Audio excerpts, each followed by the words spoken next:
All right, well, welcome to the final lecture in Photo 62A. It's a. I'm going to talk about history today, or during this section, and just understand that there are whole 16, 18-week courses that are devoted to photographic history. So, by no means is this meant to be a comprehensive examination of the history of photography, but maybe give you some background as to its formation, where it started, where it's going, who are some big influencers, and pretty much any of the names that you find in these PowerPoints. They're probably one or two clicks away on any good search engine, and you could probably find everything you need to know about these individuals. And there's plenty of resources out there that talk about photo history. We actually have a photo history class here at West Valley. Kathy Arnold teaches it mostly online, I think. But every student that I've had that have taken that class has really enjoyed it. So if history is your thing and you want to learn a little bit more about this after today, then go look up the photo history class in the art history department, or just do some clicks on the internet because there's lots of information out there. So the basic idea of image formation has been around for a long time. Aristotle described it. Da Vinci used it. He used something called the camera obscura to project an image on the wall, in which he then drew from that image that was projected. And as we sort of go through time, this idea of a camera obscura or a pinhole camera becomes refined a little bit, to the point instead of just putting a small hole in a box, a light tight box, which basically is a camera obscura, a light tight box, to putting a lens in there, which is not that different than the cameras that we have today, and especially the camera I showed you in the very first week of class, where it had the front standard and the rear standard, lens and film, and in between was that accordion. It's just a dark, light tight box with a way to control the light coming through a lens, hitting the film for a prescribed amount of time and a prescribed intensity. So how many of you ever made a pinhole camera? I'm sure that in your high school photography class, maybe a science class, maybe a summer school projects class, you made a camera obscura or a pinhole camera. This is just an old photo of a camera with a lens, light tight box. The image is projecting on a piece of ground glass, and then you look through this little hooded area right here, and you can see the image. So basically, that's all it is. I did an experiment one time with my Canon DSLR, and that I took the lens off the camera. I got the body cap that protects the inside of the camera from dust when you don't have a lens on there, and I drilled a very teeny hole in the center. Then from the back, I put aluminum foil, and I literally put a pinprick in that aluminum foil, put that body cap back on my camera, I went out and took photographs, and you know what? I got pictures. They weren't great, but I got pictures. Here's another photographer that I've been following for quite some time, Alvaro Morel. He uses pinhole photography in a really interesting sort of way. He takes this idea of an apartment that's got a great view of something, the cityscape, the water, the harbor, something. And then he covers up all the windows, and in one of the windows he has a small pinhole, which then projects what is outside that window onto the wall behind. And then in that room, right, that has the projected image in it, then he props that room and things like that. So he's basically taking a picture of what's being projected by the pinhole camera onto the walls of these apartments. This is earlier work that he's done. He's done some other stuff subsequently that's been a little bit more interesting, using lenses and flipping the image so it's not upside down and backwards and stuff like that. But here's some really nice contrasty kind of images made with a pinhole camera, and then projecting on a wall in an apartment somewhere. This is a little bit later part of his work. So if you look at the drawing in the upper left, here you have the camera obscura, the light tight box. Here you have a lens on the very top, and depending on what this lens is pointing at, it takes that light, gathers that light, and projects it onto the floor of this camera obscura. Okay, and then he takes a picture of the image projected on the floor. So here's the real live version of that. Little lens up here on top. You can walk in and seal it. Black inside, very hot, I'm sure. White on the outside to bounce off as much light as possible. Seal it up so it's light tight. Then position this lens here so it's got a view of something, and it projects it. Here's the bottom here. Here's the projected image of the landscape onto the dirt floor of the camera obscura. So here you're doing a really interesting mixture of, the landscape, and then the texture of the landscape being, sort of incorporated into the image. Okay, so on with the development about photography. So we have these cameras, right? These pinhole cameras that can project images, but none of them are permanent, right? Going back to Da Vinci, and that none of these were permanent. You can see them, you can project them, but you couldn't capture them. So on comes a guy, Niepce, and he experiments with silver nitrate on paper in a camera obscura. And it just so happens nitrate is the component we still use today in film, traditional film photography, both paper and the recording film. So this is quite a discovery back in the early 1800s. He abandoned the silver nitrate because he couldn't figure out how to fix it. He tried some other kind of ways of making the image real. These were kind of a little bit more gentle. I don't know what bitumen of Judah is, or some of these other, oil of lavender. That would be a nice gentle chemical to use. And he was able to get some sort of permanent image from these different kind of materials that he was experimenting with. He invented the term holography. Helos sun, graphos draw, so drawing with light, drawing with the sun.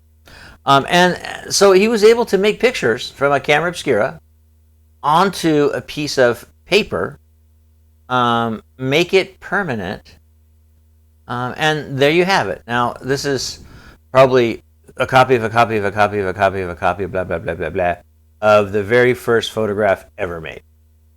So it was out his apartment window, skyline, Paris, and captured this image in a permanent sort of way. It is sort of interesting under a little bit of inspection that you have this edge of the building lit by the sun, and also this edge, which is a bit of a contradiction because they look like they're both facing the camera. But if you think about an 8-hour exposure, that's pretty much, having the camera open from 9 a.m. till 6 p.m. And letting the exposure burn that entire time. So the sun obviously moves and changes the direction of light. So that's how you can get an explanation of that happening. So while Niepce was playing around with different materials on paper, Daguerre started getting polished silver plates, polished silver plated on copper. Now, this was back to the silver, right? Niepce was kind of playing with some other chemicals. He had some success with silver nitrate, but he didn't know how to make it permanent. Well, Daguerre uses the same silver kind of plating onto a copper sheet, not paper, a copper sheet. And exposure was about 6 to 10 minutes, which was much faster than Niepce. It was developed in fumes of heated mercury. Now, mercury is one of those chemicals that we're not supposed to be playing with and having in our hands and stuff like that. But that was the way the daguerreotype was developed, and then a salt-based chemical was the fixer. Now, these were interesting images because they were one of a kind and laterally reversed. They were certainly upside down, but that's easy when you take it out of the camera to spin it 180 degrees. But they were laterally reversed because it really was the original from the camera. So you just got one. Okay, and 6 to 10 minutes isn't horrible, right? So in amongst all this development going on, Daguerre and Niepce get together and they form a little company, a little friendship, partnership, whatever you want to call it, to sort of develop this permanent way of capturing the image from the camera obscura. So it ended up, the daguerreotype won out over the Niepce's original design because it was sharper. The silver polish on copper was interesting because where the silver stayed, where exposure was made, right, where there was lots of light, it was very shiny. And where there was no light, the silver was removed and the copper sheet was exposed, and it was very dark. So here we had our lights and darks in the image. So Niepce dies about 1833. Daguerre brings this idea to fruition, becomes famous. Again, they were laterally reversed, one-of-a-kind images. Studios opened all over Europe and U.S. People were excited about having a image of themselves, a permanent image of them, their family, something to pass on to their family, to hang in your house, to remember somebody by. Exposure's got a little bit better, 1 to 2 minutes. And, you know, the viewing thing was kind of weird because it had to be angled a certain way to get the shine off the silver, to make the highlights pop. And then, of course, the mercury fumes for fixing was not, or for developing was not necessarily the greatest solution in terms of the lab technicians breathing the fumes of mercury all day long. So then on comes William Henry Fox Talbot. What a great name, huh? 4 names altogether. So he invented this first negative-positive system. He kind of, around the same time as Daguerre, he had this idea that if you go to what Niepce was doing and you sensitize a piece of paper and then you put it in the camera and you make an exposure with a camera obscura, then you fix that piece of paper, like that image we saw before. Then you take that image and you lay it on top of another sensitized piece of paper. And now you have a positive, laterally correct, permanent image. So now what you basically have created is a paper negative. Because it wasn't as clear and as sharp as film is today. So you had to go through the fibers of the paper base. So it wasn't very sharp. It lost a lot of contrast. But it was a way to make multiple copies of the same image, which then got really exciting. Because then you didn't have to go and pay your, whatever you paid for each original image. You can get one negative and make 4 copies and give them to your family and friends. Tough because the daguerreotype was still sharper. It had more contrast. It was a better overall image, but it was one of a kind. Here's just a little old photograph taken of Talbot viewing his Talbot types, an old-time studio somewhere on a rooftop somewhere. So then experimentation started happening with this, sort of plate process. And so now what people were thinking, well, okay, we can take this paper negative, we can expose it in the camera obscura, we can then sandwich it together with another piece of paper and make a copy, and another copy, another copy, another copy. But again, it wasn't as sharp, it wasn't as contrasty as the daguerreotype.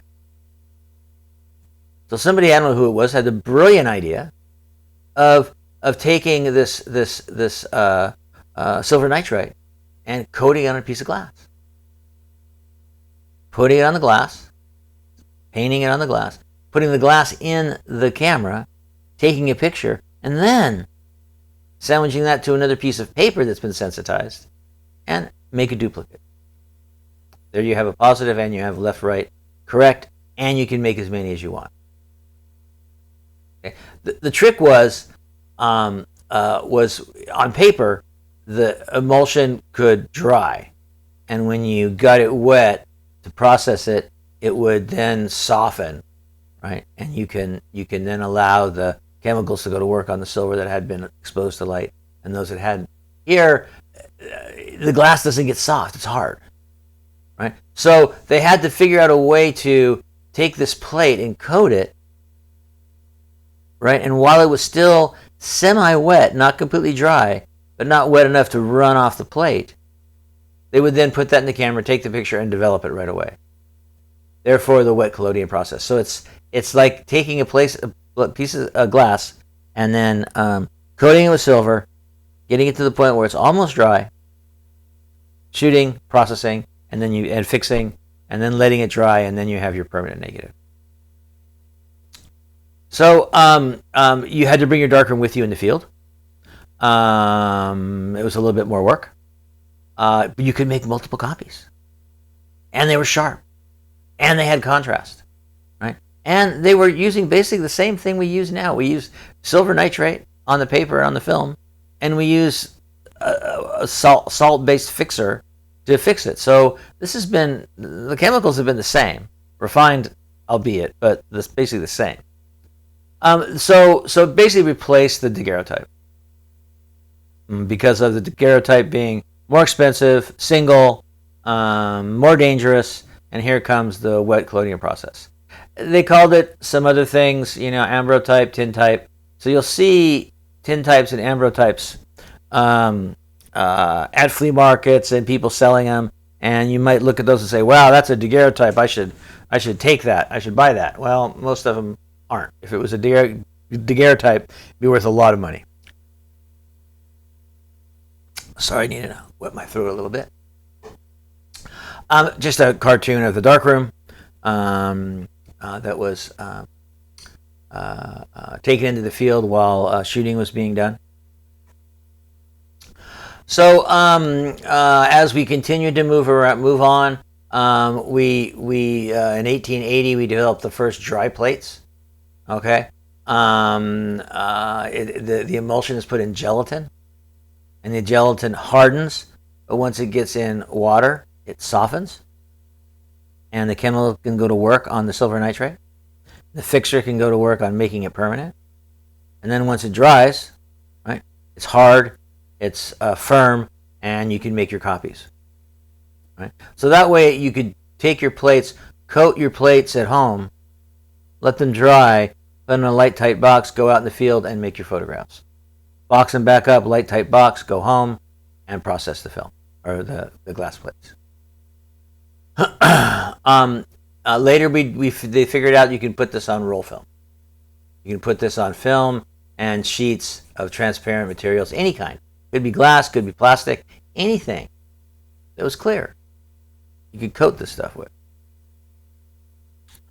So on comes George Eastman of Eastman Kodak. First dry plate and film company. Introduced the roll film with gelatin on an acetate base. They had a really nice little business model. You'd buy a camera for, I think, $25, and it would come preloaded with enough film in there to take 100 photographs. And when you were done, you'd send the camera back to Kodak. They'd process the film. They'd make prints of each of the 100 exposures, send them back to you, and then, of course, if you paid another $25, send you another camera.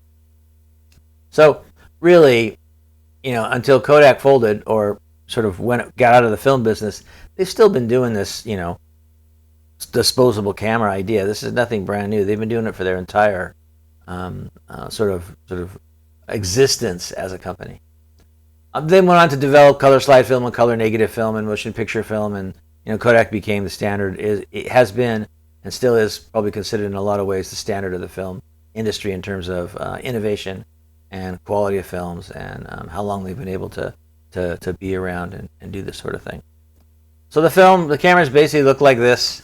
Small little Kodak Brownie kind of camera with an insert that had the film. Sorry about that.